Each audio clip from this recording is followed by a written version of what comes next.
जय हिंद दोस्तों, स्वागत है आपका। आज के सीटेट सीडीपी प्रैक्टिस सेट में हम लोग देखने वाले हैं 30 ऐसे महत्वपूर्ण प्रश्न जो बार बार परीक्षा में पूछा जाता है और आपके लिए बहुत ही इंपॉर्टेंट है।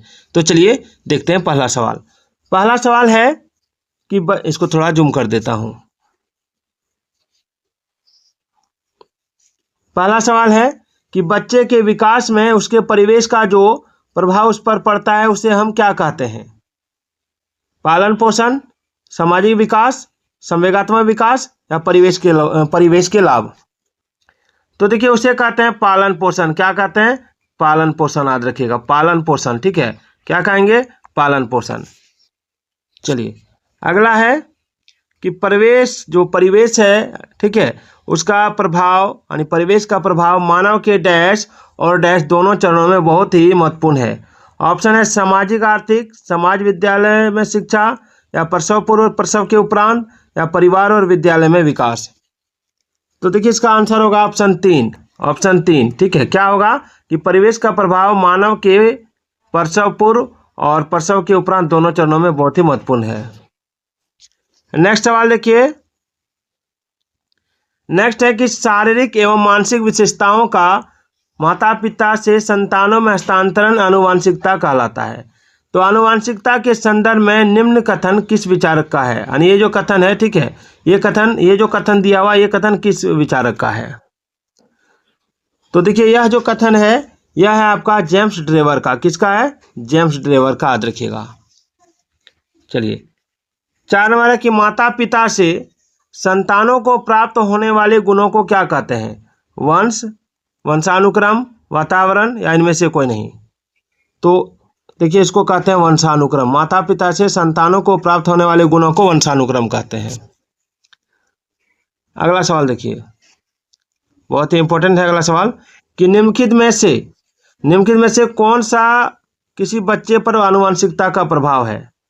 विशिष्ट शारीरिक लक्षण, विशिष्ट बुद्धि या विशिष्ट चरित्र। तो देखिए इसका राइट आंसर होगा ऑप्शन 4, ABC तीनों। ABC तीनों। याद रखिएगा। चलिए आगे देखते हैं।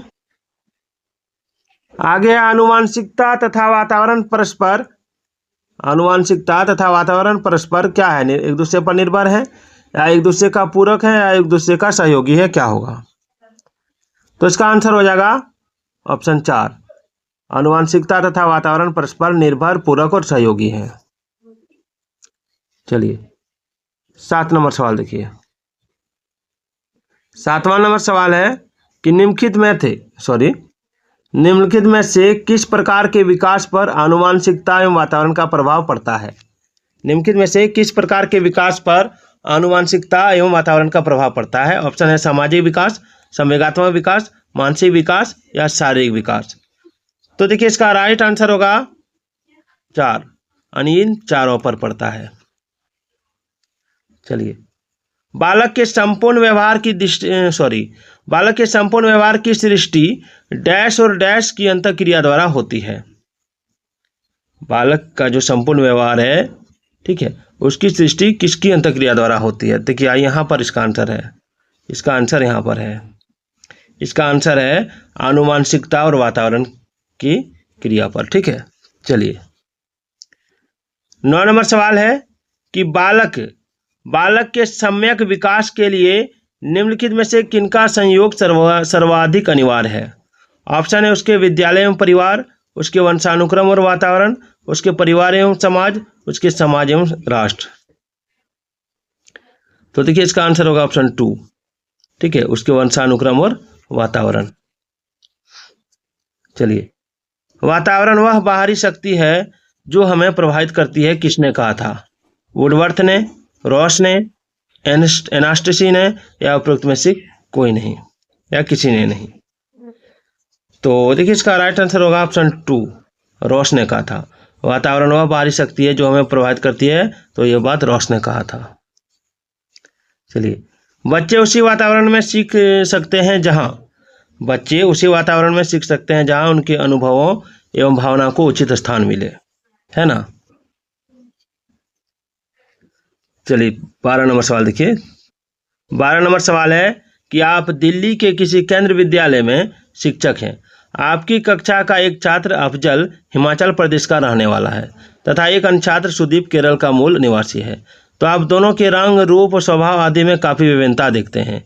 इसका प्रमुख कारण क्या हो सकता है, बताइए। तो देखिए इसका प्रमुख कारण होगा वातावरणीय प्रभाव, यानी ऑप्शन 1 है ना। चलिए 13 नंबर सवाल देखिए, थोड़ा छोटा कर देता हूँ।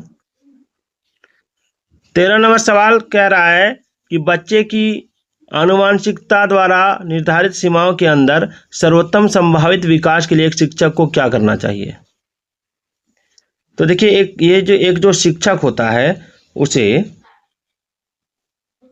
बालक के परिवेश में सुधार करना चाहिए। अगला देखिए कि प्रत्येक छात्र स्वयं में विभिन्न है। प्रत्येक छात्र स्वयं में विभिन्न है। इस तथ्य का प्रमुख कारण क्या है, भौतिक वातावरण, सामाजिक वातावरण या वंशानुक्रम। तो देखिए इसका आंसर होगा ऑप्शन 4, ठीक है, ए बी सी तीनों। चलिए आगे बढ़ते हैं।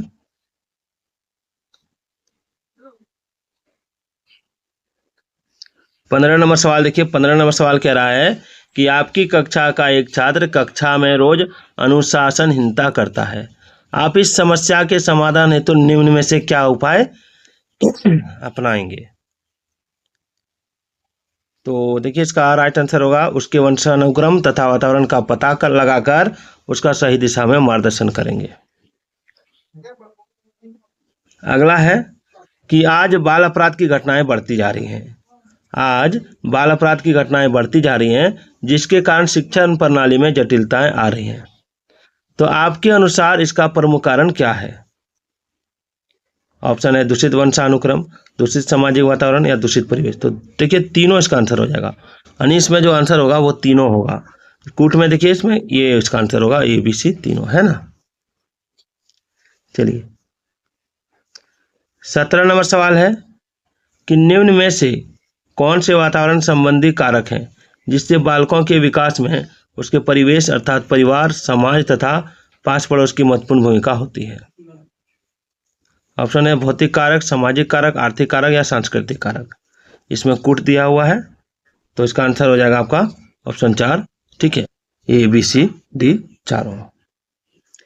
चलिए 18 नंबर है कि विकास की वर्तमान विचारधारा में निम्नलिखित में से किसका महत्व है, केवल प्रकृति, केवल पोषण या एक और दो दोनों या उपरोक्त में से कोई नहीं।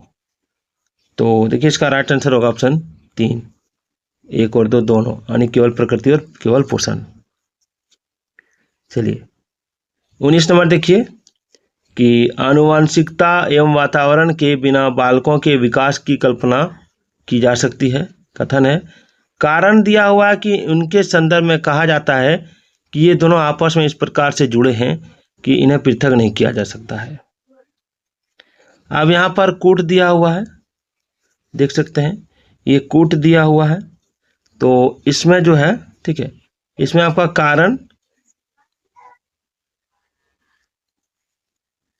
जो कारण है वो सही है, ठीक है। कारण जो है इसका कारण सही है कि आनुवांशिकताओं इसका कारण सही है कि इनके संदर्भ में कहा जाता है कि ये दोनों आपस में इस प्रकार से जुड़े हैं कि इन्हें पृथक नहीं किया जा सकता।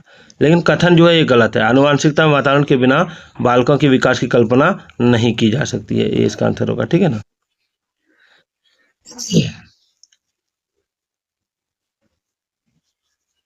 चलिए अब देखेंगे विगत वर्षों में पूछे गए प्रश्न, ये बहुत इंपॉर्टेंट है। सवाल क्या है कि मानव व्यक्तित्व किसका परिणाम है। देख सकते हैं सीटेट जनवरी 2012 में पूछा गया था, मानव व्यक्तित्व किसका परिणाम है। तो देखिए मानव व्यक्तित्व परिणाम है आनुवांशिकता और वातावरण की अंतःक्रिया का, ठीक है। चलिए अगला कि सीखने संबंधी निर्योग्यताएं सामान्यतः, जो सीखने संबंधी निर्योग्यता है वो सामान्यतः क्या है, सामान्यतः उन बच्चों में पाई जाती है। यहाँ पे आप देख सकते हैं, इसको थोड़ा छोटा करता हूँ, हाँ, सामान्यतः उन बच्चों में पाई जाती हैं विशेषता जिनके पैतृक अभिभावक इस प्रकार की समस्याओं से ग्रसित होते हैं। चलिए 22 नंबर सवाल देखिए कि बच्चे के विकास में आनुवंशिकता और वातावरण की भूमिका के बारे में निम्नलिखित में से कौन सा कथन सत्य है। तो देखिए इसका राइट आंसर हो जाएगा आपका ऑप्शन 2, समवयस्कों और पैतृक का सापेक्ष योगदान योगात्मक नहीं होता।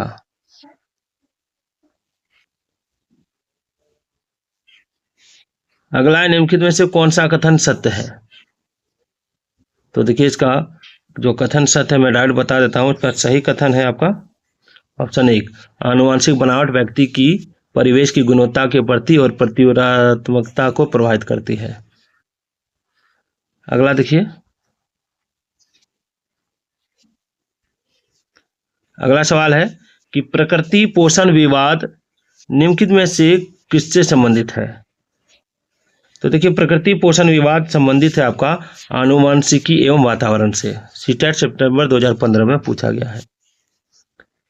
देख सकते हैं 25 नंबर, एक 6 वर्ष की लड़की खेलकूद में असाधारण योग्यता प्रदर्शित करती है। उसके माता पिता दोनों ही खिलाड़ी हैं, उसे नित्य प्रशिक्षण प्राप्त करने भेजते हैं और सप्तांत में उसे प्रशिक्षण देते हैं। बहुत संभव कि उसकी क्षमताएं निम्नलिखित दोनों के बीच परस्पर प्रतिक्रिया का परिणाम होंगी। तो देखिए इसका आंसर होगा कि आनुवंशिकता और पर्यावरण का। चलिए 26 नंबर है कि प्राथमिक विद्यालय के बच्चे उस वातावरण में सबसे प्रभावी ढंग से सीखेंगे जहां, ऑप्शन देख सकते हैं, तो इसका आंसर मैं बताता हूं, जहां उनकी संवेगात्मक आवश्यकताओं की पूर्ति होती है और वे अनुभव करते हैं कि वे महत्वपूर्ण है। 27 नंबर देखिए, 27 नंबर है कि आनुवंशिकता और पर्यावरण की भूमिका के बारे में निम्नलिखित में से कौन सा कथन सत्य है? तो इसका डायरेक्ट आंसर बताता हूं। इसका आंसर होगा ऑप्शन 2, विकास के कुछ पहलू आनुवंशिकता और कुछ अन्य पर्यावरण से अधिक प्रभावित होते हैं। उसके बाद देख सकते हैं यहाँ पे कि निम्नलिखित में से कौन सी प्रवृत्ति या गुण पूर्णतः आनुवंशिक है? निम्नलिखित में से कौन सी प्रवृत्ति या गुण पूर्णतः आनुवंशिक है? तो देखिए इसमें हो जाएगा आपका ऑप्शन 4, केवल ए, यानी आंखों का रंग। 29 नंबर सवाल थोड़ा छोटा करता हूं तब दिखेगा आपको, समझ में आएगा। 29 नंबर सवाल है कि समकालीन विचारधाराओं के अनुसार बाल विकास की प्रक्रिया, समकालीन विचारधाराओं के अनुसार बाल विकास की जो प्रक्रिया है वह बहुआयामी है, क्योंकि बच्चे विभिन्न के संदर्भों में पलते बढ़ते हैं। 30 नंबर सवाल देखिए कि विकासात्मक परिवर्तन किसका परिणाम है? विकासात्मक परिवर्तन किसका परिणाम है? तो देखिए इसका राइट आंसर है आपका ऑप्शन 1, आनुवंशिक और पर्यावरणीय परिस्थितियों का अनूठा संयोजन।